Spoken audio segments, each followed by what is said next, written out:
Okay, so here's a quick tutorial on MyFitnessPal. When you first open up the app, you're going to be brought to your dashboard here. So I just want to kind of go through how to actually enter food. All right. When you set this up with your own kind of stats, your current weight, your goal weight, how quickly you want to achieve that weight, it's going to give you your caloric, your macros and your total calories, but we're not going to worry about what that says, what the app suggests. We're going to use our personalized pacing methodology to determine our caloric intake and our protein range. But anyway, we do want to use this app to track our eating on a daily basis. So we're going to click on Diary at the bottom, and it brings us to this page here. I had already put a few things in here. Let's say we want to delete this lunch. So if we've got something in there that we don't want, or we pre-entered it but didn't end up eating it, you actually just swipe it to the left and then click delete. And you can do that for each one, okay? So we can delete these out of there. Now we want to enter our breakfast. So we're going to go to add food. All right, that brings us to this screen here. And if you have the paid version, you can click scan barcode and just scan something. Let me see what I got here, a macro bar. Apologize for the noise. So we could scan that. And then at the top right, you see that little check mark. I can click that, and now it added that macro bar here under breakfast. All right, let me show you another way to get that in. If you hit add food, if you don't have the paid version and you can't do the scan barcode, you go up here under search food, and you can just start typing in go macro and just hit search, and you got all these bars here, all these options, right? So the one that I had was the Everlasting Joy, I think. Yeah. So we go ahead and click on that. And now we've got a couple options here. So the serving size says 1 bar. The number of servings says 1. Let's say you had 2 or half a bar. Not likely, but it happens. So we would just click right on that number 1. And now we can adjust the number of servings that we had. So we can change it to 2, or we can change it to half. All right. And then once you've got it where you want, just tap anywhere above that box, like right underneath where it says macro everlasting bar, just somewhere on the screen. So just tap, and now you see it has half for the number of servings. Hit the check mark, brings us back to the breakfast screen where we can enter more food. So if you had anything else, you could just continue to enter under breakfast. If you're done, you hit that back arrow on the top left. All right, so now we've got the macro bar that I scanned. I guess there were different ones, but the oatmeal chocolate chip one that I scanned, and then the Everlasting Joy, we have 0.5, so half of the bar, and it gives you your total calories. Now, if you look above, like just underneath where it says breakfast, it gives you your macro breakdown. So 53 grams of carbs, 14 grams of fat, 17.5 grams of protein for a total of 410 calories.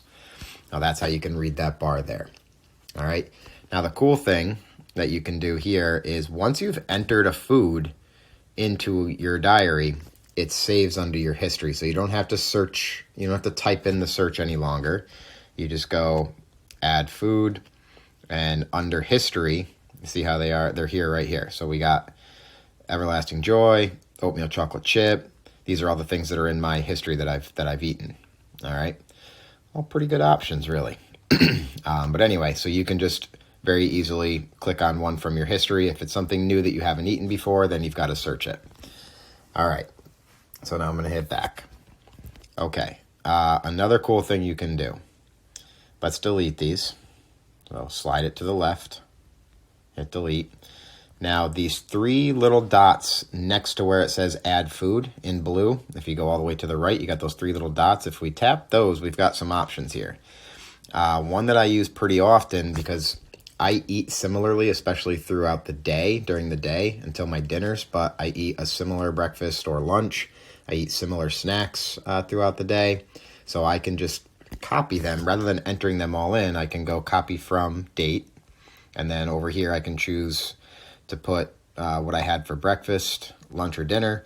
So let's say I want to add yesterday's breakfast to today's. If I had the same thing, I want to add it to today's diary. So it's set on breakfast, and yesterday I just hit check, and then boom, it enters yesterday's breakfast, which was, looks like a protein oatmeal.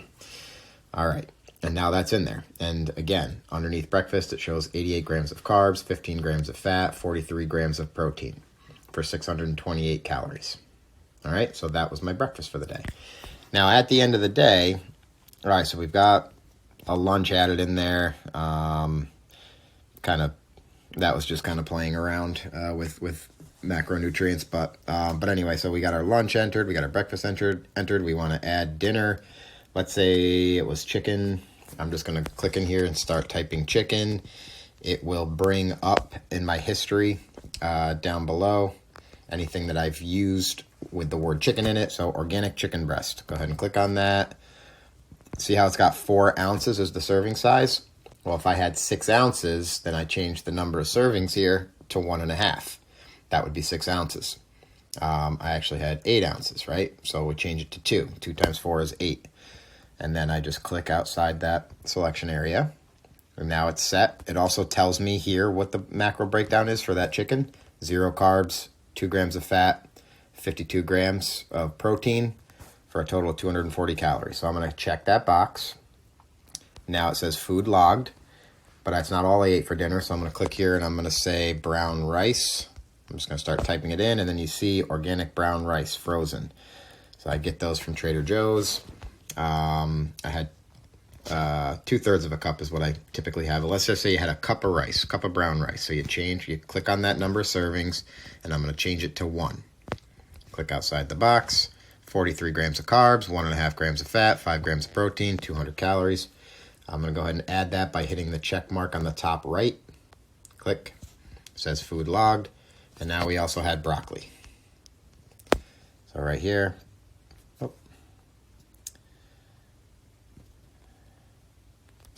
Add food. Broccoli. Right there. It says broccoli florets at the top. I'm going to make that selection. Let's say we had 2 cups of broccoli, and I'm going to hit the check mark. All right. So the other thing you want to make sure you add are your fats that you cook in. So if you used olive oil for your chicken, if you put butter in your rice, if you put butter on your broccoli, anything like that, you want to make sure you're tracking that. Those are the things that most commonly get missed. And that's why our app might say we consumed 2,000 calories, but in reality, our body actually consumed 2,200, 2,300. It's a couple hundred calories, possibly, if you're not adding those types of things. In the course of a day, not that big of a deal, but in the course of a week, if you're not accounting for 200 calories, that's 1,400 calories for the week. That's almost half a pound. So if you're set up for a half a pound of fat loss, and you're not accounting for 1,400 calories that you're eating, you're actually eating at maintenance. So the results are driven by what goes into your body, not what goes into the app. So record every single thing. And in the beginning, you want to make sure you measure every single thing so you're using the right measurements. For example, you're not putting in a half a cup of rice, but actually eating 3/4. You're not putting in 1 tablespoon of peanut butter, but you're actually eating 1.5 or 2 tablespoons of peanut butter.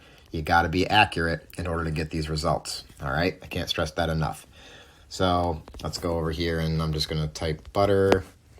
And I got this sea salted butter right there. Half a tablespoon. Something cool that's actually also on here is down below. It has add frequently paired foods. So when I put the chicken in, I could scroll down here, and if there's things that I eat commonly with that chicken, I can just check the boxes and add it all at once. So let's say I'm going to pair it with the extra virgin olive oil. Put the butter on the rice, extra virgin olive oil, a little bit on the chicken, and a little bit on the broccoli. So I'm going to go ahead and add that as well. All right, now I'm going to hit the check mark on the top right, and those foods have been logged. So now again, I'm done with dinner, so I hit the back arrow on the top left. All right, now all those entries for dinner are put in there. My dinner was 660 calories. Carbs were 51, fats were 23, protein was 61. All right. Up at the top, you see my goal according to the app, but my goal according to the app was 2870. I've eaten, or I've logged 1418, so it tells me I've got a remaining 1452. All right. Again, we're not going to worry so much about that other than really looking at what has been entered and making sure that that gets close to what's on our spreadsheet. So I don't have any snacks added in here, but I can. So I can go add a snack. Let's see.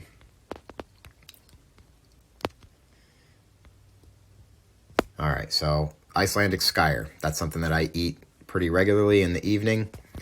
Down below, it's got frequently paired food, so I always have it with wild blueberries and this salted caramel dark chocolate. That's a granola. So that's what I eat, is yogurt with berries and granola. I can check that box. Let's see if there's any others on here that I typically eat. No. All right, so I'm going to check that. I'm going to go ahead and I'm going to say I also usually eat a beef stick. So I'm going to start typing in beef stick. There it is. Second one down, original beef stick, Larissa's Kitchen. I eat usually one of those a day. So I'm going to go ahead and add that. All right. So I got my snacks added. I hit the back button.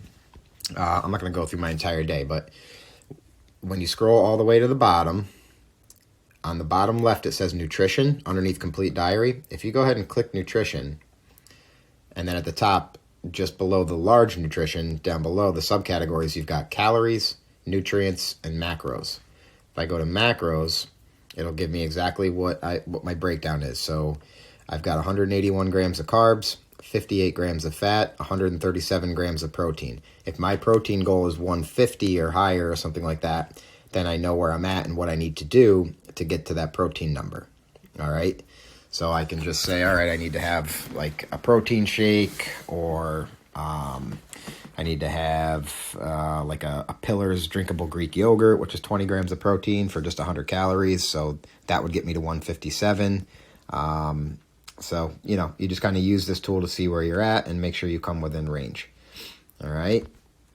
And you can click on nutrients if you're inclined, and you can get a little bit deeper breakdown to see what your fiber intake was, what your sugar intake was, saturated fats, polymonounsaturated fats. There's some vitamins on here: sodium, potassium, A, C, calcium, iron. I wouldn't get too wrapped up in this stuff. Maybe the only thing I would keep an eye on is really fiber and sugar. Ideally, for men, we want to be above 35 grams of fiber. Women, above 25 grams.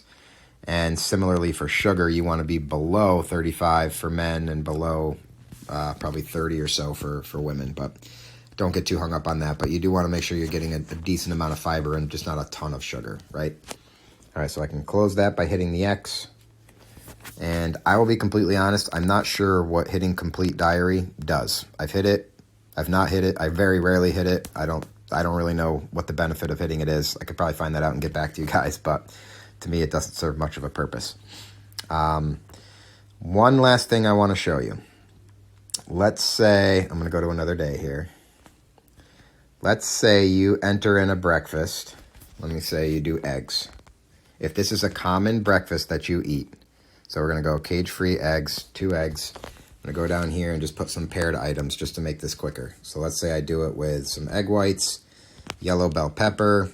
I use a little olive oil to cook the eggs in, put some ham steak in it, and some onion and raspberries. All right. So basically a nice scrambled egg with some fruit on the side, some raspberries and blueberries. I'm going to go ahead and select all of those. Now I'm going to go back to breakfast by hitting the back arrow at the top left. I got all these things entered here, right? So let's say this is something that I eat very regularly. A shortcut that we can do, come down here where it says add food. To the right, we got those 3 dots again. Go ahead and hit those 3 dots, and then you hit save as meal. And then, so let's do that. I'm just going to call it test. Okay. So this is now saved as a meal at the top right when I hit save. So the top right says save. If I click that, the meal has been created. You can hit dismiss. Now the next day, you can either copy from the previous day, but let's say it's 4 days later and you have that same breakfast. rather than entering all those things in individually, just click the three dots, and we're going to do, oh no, I'm sorry, don't click the three dots. Click where it says add food. So you click add food, and then at the top there you see all my meals, my recipes, my foods. Go ahead and click my meals, and you see at the top there, the one that we said, test. If I just click test, it opens it up, gives you your macro breakdowns, and then you can hit the check mark on the top right. And then it says food logged. So now I go back to breakfast, and there's everything that I ate for that saved meal. All right, that's a quick crash course, and it's one of these things where the longer you use the app, the easier it becomes. You get more foods stored in your history. You get the hang of adding meals. You get the hang of using that copy from date. It just gets easier and easier. In the beginning, it's a little bit choppy, a little forced, but you'll definitely figure it out. Just don't be shy about it. Ask me, use me as a resource. But anyway, it is a fairly intuitive app once you get the hang of it. All right. Good luck, and hit me up with any questions.